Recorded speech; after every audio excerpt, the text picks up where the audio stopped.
2 of Arrow is coming up this fall. Let's see what the cast has to say.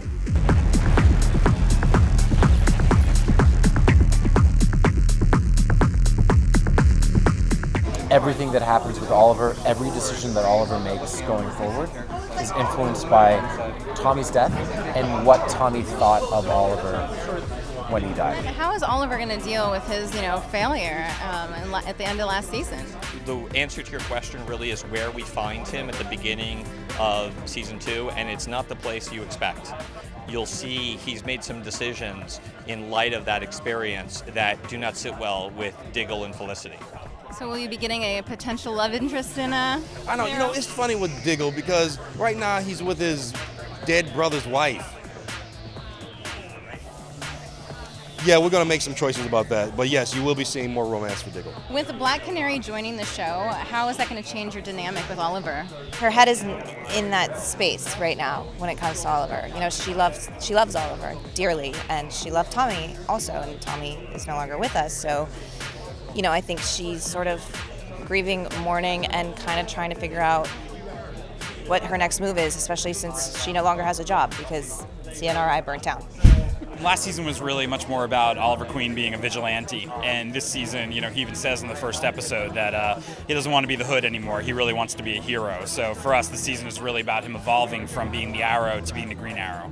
Manu Bennett, he is back as Slade Wilson, and the flashbacks are such an important part of our story, and seeing the friendship between Oliver Queen and Slade Wilson grow and change, which really influences the present day story. It's very exciting for us. Comic book fans know that Slade Wilson ultimately becomes Deathstroke, and I don't think I'm spoiling anything to say that evolution will see fruition over the course of season 2, and Manu just embodies that character at this point. Can you tell us the differences between working on Teen Wolf and on Arrow? I'm not sitting in hours of prosthetic makeup, but at the same time, it's nice to leave a cast that that was my family and still is my family, and come into another one that has been really welcoming. So it's fun. Can you tell us about the differences of working on Dexter versus Arrow? It was funny with Dexter because every time I get a script on Dexter, I'll look and see, am I going to die?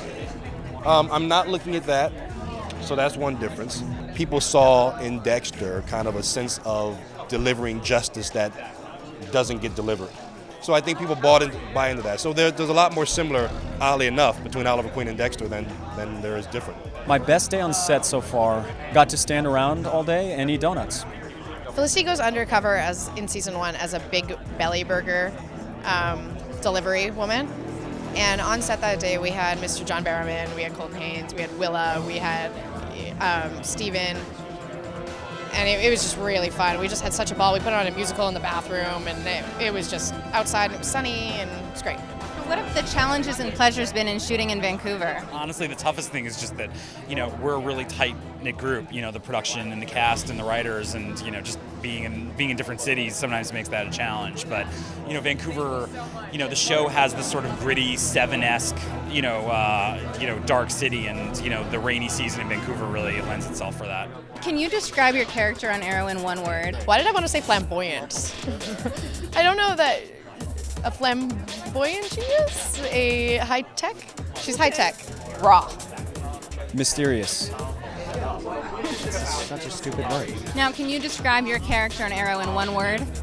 Dedicated. I think John Diggle, when he finds something that he believes in, he dedicates himself to it, and he believes in Oliver. So he'll, like he was in the field in Afghanistan, I think he'll lay on the mine for the right thing, and he will lay on the mine for Oliver. Are there any superheroes that you wanted to put in the show but can't for legal reasons, and what would you want to do with them? Well, I grew up a big Teen Titans fan, so for me the dream would be Nightwing. But because he's connected to the Batman universe, I doubt that will ever happen, but he would be the tops of my dream list.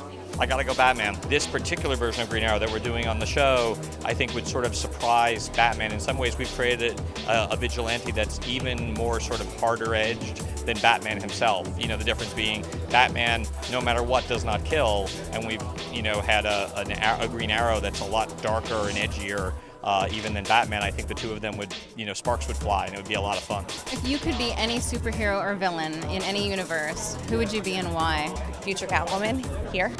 I know Michelle Pfeiffer did gymnastics, which I have a background in gymnastics, I'm just saying. We were just talking about Catwoman earlier, and I think she's really crafty. I'd like to be Catwoman at some point. I like Robin. I like the Robin characters. I think I think that's always the fun character to play the sidekick, and I think because they get the fun lines, they get the really funny kind of quippy lines, which would be fun to do.